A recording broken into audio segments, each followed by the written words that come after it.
നമസ്കാരം, തേടേ ന്യൂസിലേക്ക് സ്വാഗതം. കേൾക്കുമ്പോൾ ഒരേ സമയം അമ്പരപ്പും അതേപോലെ ചിരിയും വരുന്ന പല സംഭവങ്ങളും സോഷ്യൽ മീഡിയയിൽ വൈറലായി മാറാറുണ്ട്. അതുപോലെ ഒരു പോസ്റ്റാണ് ഇപ്പോൾ വൈറലായിക്കൊണ്ടിരിക്കുന്നത്. ഒരു കല്യാണം മുടങ്ങിയ കഥയാണിത്.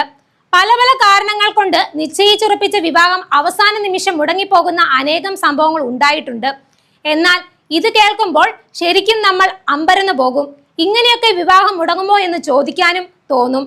വിവാഹ ചടങ്ങുകൾക്ക് DJ വെച്ച പാട്ടാണ് വിവാഹം മുടങ്ങാൻ കാരണമായത്. സംഭവം എന്താണെന്ന് നമുക്കൊന്ന് നോക്കാം.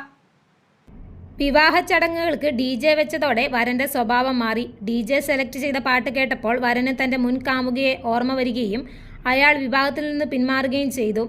അങ്ങനെ വധുവില്ലാതെയാണ് വരനുമായി എത്തിയ വിവാഹഘോഷയാത്ര മടങ്ങിപ്പോയത്. ചെന്നൈ മേരയ എന്ന പാട്ടാണ് DJ വെച്ചത്. ഈ പാട്ട് കേട്ടപ്പോഴാണത്രേ വരന് തന്റെ മുൻ കാമുകിയെ ഓർമ്മ വന്നതും അവിടെ നിന്ന് വിവാഹം വേണ്ടെന്ന് വെച്ച് പോയതും. വരൻ ഡൽഹിക്കാരനാണ്. മുൻ കാമുകിയെ മറക്കാനാവില്ലെങ്കിൽ എന്തിനാണ് വിവാഹത്തിന് തയ്യാറായത്?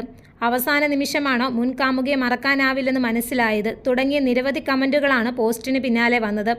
ഏതായാലും സംഗതി സത്യമാണെങ്കിലും തമാശ പോസ്റ്റാണെങ്കിലും കേൾക്കുമ്പോൾ നിസ്സാരമെന്ന് തോന്നുന്ന പല കാരണങ്ങൾ കൊണ്ടും ആളുകൾ വിവാഹം അവസാന നിമിഷം വേണ്ടെന്ന് വെച്ച് പോകുന്ന സംഭവങ്ങൾ ഉണ്ടായിട്ടുണ്ട്. അതുപോലെ ഇത്തരം കാരണങ്ങൾ കയ്യാങ്കളിയിലെത്തിയ പല കാരണങ്ങളുടെ പേരിലും കയ്യാങ്കളി ഉണ്ടായതും പതിവാണ്.